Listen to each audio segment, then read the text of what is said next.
کا ایک بڑا پیارا جملہ ہے، وہ کہتے ہیں قرآن کے بعض پڑھنے والے ایسے ہیں کہ جب وہ قرآن کو پڑھتے ہیں تو یوں محسوس کرتے ہیں کہ قرآن مصحف میں لکھا ہوا نہیں ہے، ان کے اپنے دل کے اوپر کندہ ہے، دل کے اوپر سے پڑھ رہے ہیں، یعنی اتنی کامل مطابقت وہ محسوس کرتے ہیں، اپنی فطرت، ہیومن نیچر اور قرآن کے اندر اتنی مطابقت ہے، اس طرح وہ ٹیلی کرتے ہیں ایک دوسرے کے ساتھ کہ محسوس ہوتا ہے کہ وہ کتاب ان صفحات میں لکھی ہوئی نہیں ہے بلکہ لوح قلب پر لکھی ہوئی ہے کہ جہاں سے وہ انسان اسے پڑھ رہا۔ تو پہلی بات تو قرآن مجید کی اس آیت کے حوالے سے اس پہلو سے ہمارے سامنے آئی کہ جو تاثیر ہے ذات ربانی کی تجلی کی، وہی تاثیر ہے اس قرآن مجید کی، بشرطے کہ ہمارے دل جو ہیں وہ کچھ اپنے اندر اس استعداد اور صلاحیت کو پیدا کریں۔ دوسرا مقام ہے سورہ یونس کا۔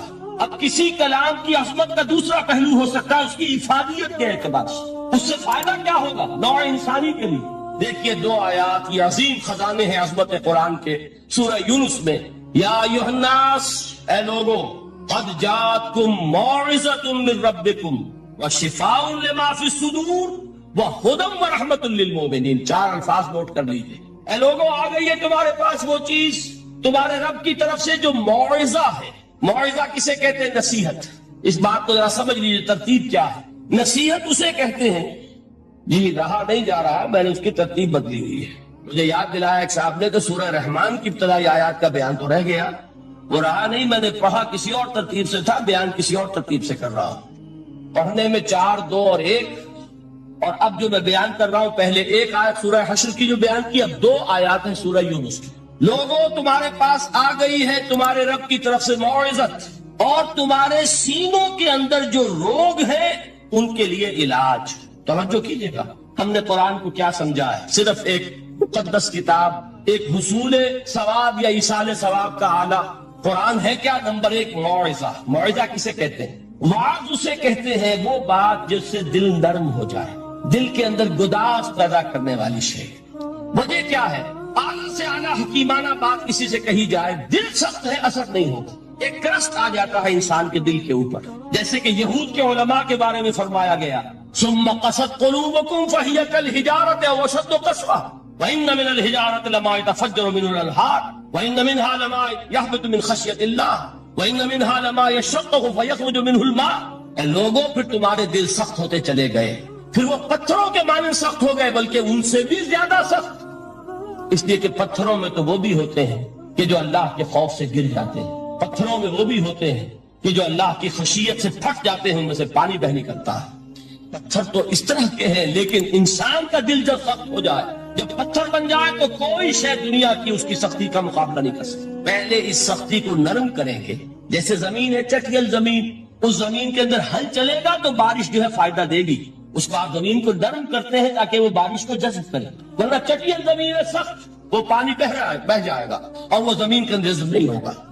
تو پہلا لفظ استعمال کیا موعظہ۔ یہ قرآن واعظ ہے، نصیحت ہے، دلوں کو نرم کرتا ہے، دلوں پر جو کرفت آ گیا ہے سخت اسے توڑتا ہے، اس میں ہل چلاتا ہے۔ پھر کیا کرتا ہے؟ پھر جب یہ جذب ہوتا ہے، شفاء لما فی الصدور، جو سینے کے روگ ہیں ان کے لیے شفا۔ اب آپ غور کیجئے گا، علامہ اقبال نے انہی 2 اعتبارات سے مسلمانوں کا مرثیہ کہا ہے کہ مسلمانوں نے اس قرآن کو نہ موعظہ کے لیے استعمال کیا اور نہ تزکیہ نفس کے لیے استعمال کیا، بلکہ اس کو تو صرف بنا لیا ہے وہ جان آسانی سے نکالنے کا نسخہ یا ایصال ثواب کا۔ چنانچہ کہتے ہیں واعظ کے لیے واعظ دستہ زن و افسانہ بند۔ واعظ جو ہے ہمارے داستانے کہتے ہیں، افسانے کہتے ہیں، قصے کہتے ہیں، لطیفے کہتے ہیں، معنی او پست و حرف او بلند۔ اس کے بیان میں معنی تو ہوتے بہت ہی گھٹیا، نیچے کے پست، الفاظ کا شکو ہوتا ہے، الفاظ بہت اونچے ہوتے ہیں۔ از خطیب و دیلمی گفتارے ہوں با ضعیف و شاذ و مرسل کارے ہوں۔ سارا باز و نصیحت جو ہو رہا ہے وہ ضعیف حدیثوں کے ذریعے سے، ضعیف روایات، وہ روایات بخاری کی ہو، مسلم کی ہو، ترمذی کی ہو، ابن ماجہ کی ہو۔ کہاں خطیب بغدادی اور دیلمی، وہ کتابیں کہ جن کی کوئی سند نہیں ہے، وہاں کی روایات کے ذریعے سے لوگوں کو تذکیر کرنے کی کوشش کر رہے ہیں۔ با ضعیف و شاذ و مرسل کارے ہوں، ضعیف روایات، شاذ روایات، مرسل روایات، جن کا سلسلہ روایت محمد الرسول اللہ تک متصل نہیں ہے، اس کے ذریعے سے کر رہے ہیں، حالانکہ موعظہ سب سے بڑا موعظہ یہ قرآن تھا۔ قرآن کہتا ہے خود فذکر بالقرآن من یخاف وعید، اے محمد صلی اللہ علیہ وسلم آپ اس قرآن کے ذریعے نصیحت کیجئے، یہ قرآن ہے جو دلوں کی سختی کو ختم کرے گا، گداز پیدا کرے گا۔ دوسری طرف علامہ اقبال کیا کہتے ہیں کہ جہاں تک ہمارے ہاں جو بھی تصوف کے معروف حلقے ہیں، صوفیاء حق کی بات نہیں کہہ رہا، وہاں قوالی ہو رہی ہوگی تو حال آ جائے گا۔ صوفی پشمینہ پوش حال مست، از شراب نغمہ قوال مست، قوال سے جو کچھ مل رہا ہے، حال آ رہا ہے، مستی آ رہی ہے، کیف اور سرور حاصل ہو گیا ہے۔ صوفی پشمینہ پوش حال مست، از شراب نغمہ قوال مست، لیکن یہ کہ اس کی محفل میں دردمی سازد بقرآن محفلش، اس کی محفل میں قرآن کا کہیں گزر نہیں ہے۔ جبکہ محمد رسول اللہ صلی اللہ علیہ وسلم کی بھی ایک محفل ہوتی تھی، محفل سماع۔ وہ محفل سماع کیا تھی؟ حضور صحابہ سے فرمائش کر کر کے قرآن سنتے تھے۔ حضرت عبداللہ ابن مسعود رضی اللہ تعالیٰ عنہ کی روایت موجود ہے کہ مجھے ایک مرتبہ حکم دیا حضور نے کہ قرآن سناؤ۔ میں نے عرض کیا حضور آپ کو سناؤں؟ آپ پر تو نازل ہوا ہے۔ حضور نے فرمایا نہیں، مجھے کسی اور سے سن کر کچھ اور لطف حاصل ہوتا ہے۔ اب امتثال امر میں حضرت عبداللہ ابن مسعود رضی اللہ تعالیٰ عنہ نے سورہ نساء پڑھنی شروع کی۔ 41ویں آیت پر پہنچے، چشم تصور سے دیکھیے کہ حضور بھی تشریف فرما ہے، صحابہ کرام کی محفل ہے، اور صحابہ کیسے بیٹھا کرتے تھے ادب کے ساتھ۔ ایک روایت میں الفاظ آئے ایسے بیٹھتے تھے ساکت و صامت ہو کر، بالکل خاموش، سکون، ساکن اور ساکت و صامت، کہ جیسے ان کے سروں پر پرندے بیٹھے ہیں کہ ذرا جنبش کریں گے تو پرندہ اڑ جائے گا، اس ادب کے ساتھ۔ تو وہ محفل جو ہے حضور صلی اللہ علیہ وسلم کی، اور ایک صحابی حضرت عبداللہ ابن مسعود گردن نیچی کیے ہوئے ہیں اور قرآن پڑھتے چلے جاتے۔ جب اس آیت پر پہنچے فَكَيْفَ إِذَا جِئْنَا مِن كُلِّ أُمَّةٍ بِشَهِيدٍ وَجِئْنَا بِكَ عَلَىٰ هَٰؤُلَاءِ شَهِيدًا، کیا ہوگا اس دن جس دن کہ ہم ہر امت پر ایک گواہ کھڑا کریں گے، اور اے نبی آپ کو گواہ بنا کر لائیں گے ان کے خلاف۔ آپ کو یہ ٹیسٹیفائی کرنا ہوگا کہ اللہ تیرا جو کلام میرے پاس آیا تھا میں نے پہنچا دیا تھا، اب ان کی ذمہ داری ہے، they are accountable, they are responsible۔ اس پر حضور نے فوراً فرمایا حسبک حسبک، بس کرو بس کرو۔ اور حضرت عبداللہ ابن مسعود فرماتے کہ میں نے جب نگاہ اٹھا کر دیکھا حضور کے آنکھوں سے آنسو روا تھے۔ یہ ہے سماع، یہ محفل سماع ہے، کاش کہ اللہ تعالی ہمیں اس کی توفیق عطا فرمائے۔ یہ ہے مسنون محفل سماع، اس قرآن کے اندر وہ گداز ہے۔ آیا کہ نہیں ساتویں پارے کے بالکل آغاز میں وَإِذَا سَمِعُوا مَا أُنزِلَ إِلَى الرَّسُولِ تَرَىٰ أَعْيُنَهُمْ تَفِيضُ مِنَ الدَّمْعِ مِمَّا عَرَفُوا مِنَ الْحَقِّ يَقُولُونَ رَبَّنَا آمَنَّا فَاكْتُبْنَا مَعَ الشَّاهِدِينَ۔ تو یہ ہے دوسری چیز کہ در حقیقت تزکیہ نفس کا ذریعہ یہ قرآن ہے۔ سینوں میں جو روگ ہیں، حب دنیا، حب مال، حب شہرت، حب اقتدار، جس کو کہ ایڈلر کہتا ہے دی ارج ٹو ڈومینیٹ، میرا غلبہ ہو، میرا تسلط ہو، میں نمایاں ہو جاؤں، میری حکومت بن جائے، اختیار میرے ہاتھ میں آ جائے، دی ارج ٹو ڈومینیٹ۔ یہ ساری ارجز ہیں ہماری در حقیقت جسے فساد رونما ہے۔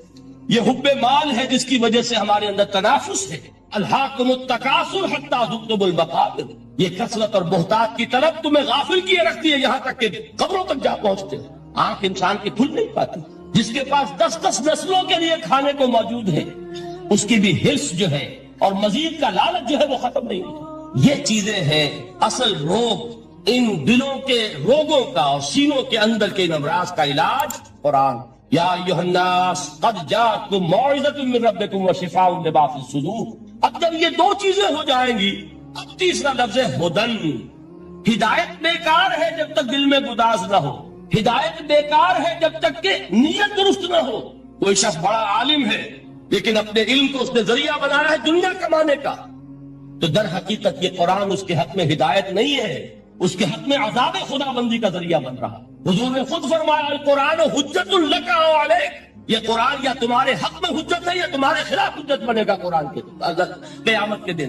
اس لیے کہ ایک شخص اس کو دنیا کمانے کا ذریعہ بنا رہا ہے، ایک شخص اس کو شہرت کے حصول کا ذریعہ بنا رہا ہے، ایک شخص علم کو ذریعہ بنا رہا ہے دنیا میں نمایاں ہونے کا، اپنی تعریف کا۔ حضور نے فرمایا کہ قیامت کے دن سب سے پہلے 3 افراد کا معاملہ پیش ہوگا عدالت خدا بندی میں۔ ایک وہ جو بڑا عالم سمجھا جاتا تھا، اس سے بڑا علم پھیلا۔ دوسرا وہ جو بہت صاحب ثروت تھا، اس نے بہت خیرات کے کاموں میں پیسہ لگایا۔ تیسرا وہ جو دنیا میں شہید سمجھا جاتا تھا کہ اللہ کی راہ میں جنگ کرتے ہوئے جان دے۔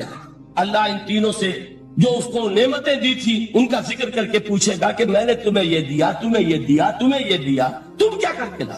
وہ شہید کہے گا کہ اللہ میں نے تیری راہ میں جنگ کی اور اپنی جان دے دی تاکہ تو راضی ہو جائے۔ اللہ فرمائے گا کذبتا، تو نے جھوٹ بولا، انک قد قاتلت لئن یقال جریء، تو نے تو یہ جنگ اس لیے کی تھی کہ کہا جائے کہ بڑا جری ہے، بڑا بہادر ہے۔ یہ لوگوں سے بہادری کے تمغے لینا تمہارا مقصود تھا۔ وقد قیل، وہ کہا جا چکا ہے، اب یہاں تمہارے لیے کچھ نہیں، اور فرشتوں کو حکم ہوگا اور وہ اونڈے منہ اس کو گھسیٹتے ہوئے جہنم میں جھونک دیں۔ دنیا میں شہید سمجھا جا رہا ہے، آخرت میں جہنم میں۔ یہی حال اس عالم کا ہوگا، یہی حال اس دولت مند کا ہوگا۔ تم نے یہ علم پھیلایا تھا کہ تمہارے علم کا چرچا ہو جائے، تمہاری شہرت ہو جائے، لوگ تمہاری دست بوسی کرنے لگے، لوگ تم سے جھک کر ملے۔ وہ دنیا میں ہو گیا، تمہارا مطلوب مل چکا، تمہارا مقصود حاصل ہو چکا، یہاں کچھ نہیں۔ تو جان لیجئے کہ جب تک دلوں کے روگ درست نہ ہوں، علم بیکار ہے، ہدایت قطعاً غیر مفید ہے۔ پہلے دلوں کا کرست اترے، اس کی سختی دور ہو، یہ ہے موعظہ۔ دلوں کے اندر سے حب جاہ، حب دنیا، حب مال نکلے، یہ ہے تزکیہ۔ شفاء لما فی الصدور، اب ہدایت خداوندی، اب راستہ آپ دیکھیں گے اور اس راستے پر چلیں گے۔ یہ ہدایت جو ہے دنیا میں، یہی آخرت میں رحمت کی شکل میں ظاہر ہوگی۔ جنہوں نے اس قرآن کی ہدایت سے فائدہ اس دنیا میں اٹھایا، آخرت میں رحمت خداوندی کی بدلیاں ان پر سایہ کریں۔ ایک حدیث میں تو باقاعدہ الفاظ آئے ہیں کہ سورہ بقرہ اور سورہ آل عمران یہ دو بدلیوں کی صورت میں ظاہر ہوں گی میدان حشر میں، اور ان لوگوں پر سایہ کرے گی کہ جن کو ان سے بڑی محبت تھی۔ یہ چار الفاظ نوٹ کر لیجئے اسی ترتیب کے ساتھ، یا ایھا الناس قد جاءتکم موعظۃ من ربکم وشفاء لما فی الصدور وہدی ورحمۃ للمؤمنین قل بفضل اللہ وبرحمتہ، اے نبی کہہ دیجئے یہ اللہ کا بڑا فضل ہے، لوگوں سمجھو، اس کی بڑی رحمت کا ظہور ہوا ہے اس قرآن کی شکل میں، اس کی رحمت کا مظہر عتم قرآن ہے، اس کے فضل کا سب سے بڑا ثبوت قرآن ہے۔ فَبِذَلِكَ فَلْيَفْرَحُوا، اس پر انہیں خوشیاں منانی چاہیے۔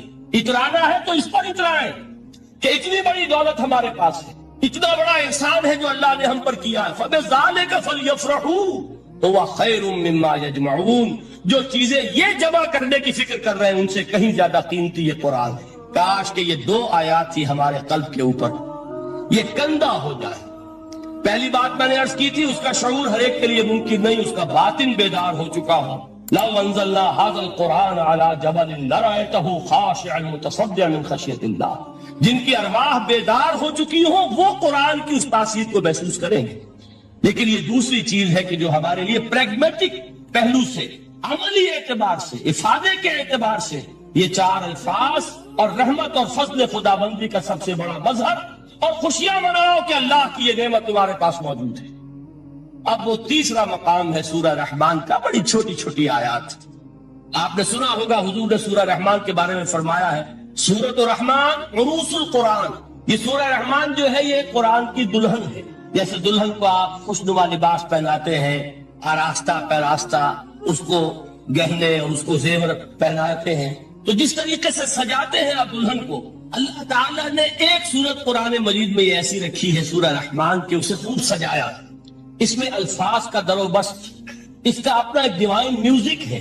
وہ تو اللہ تعالیٰ قراء جو ہے، خاص طور پر مصر کے قراء، اللہ تعالیٰ ان پر رحمت نازل فرمائے، ان کی خطاؤں سے درگزر کرے۔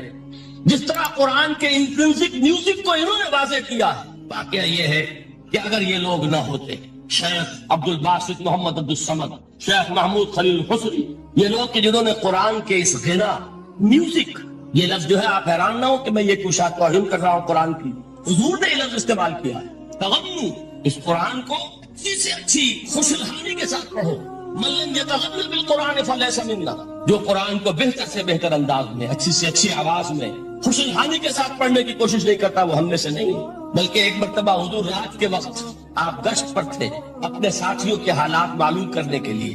حضرت ابو موسیٰ اشعری رضی اللہ تعالیٰ عنہ ایک صحابی ہے، ان کے گھر کے پاس سے گزر ہوا، وہ رات کو تہجد پڑھ رہے تھے، کھڑے ہوئے کیف کے عالم میں قرآن تلاوت کر رہے ہیں۔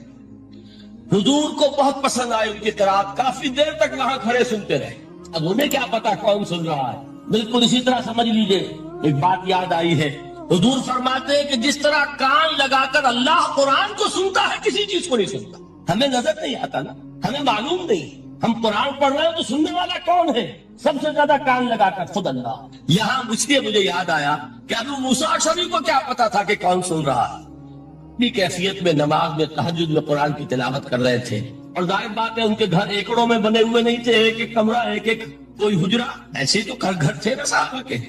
لہذا حضور پاس سے گزرے، آواز آئی، کافی دیر سنتے رہے۔ اس کے بعد آپ تشریف لے گئے، صبح فجر میں ملاقات ہوئی تو حضور نے تحسین کے انداز میں فرمایا، یا ابا موسیٰ انک قد اوتیت مزمارا من مزامیر آل داؤد۔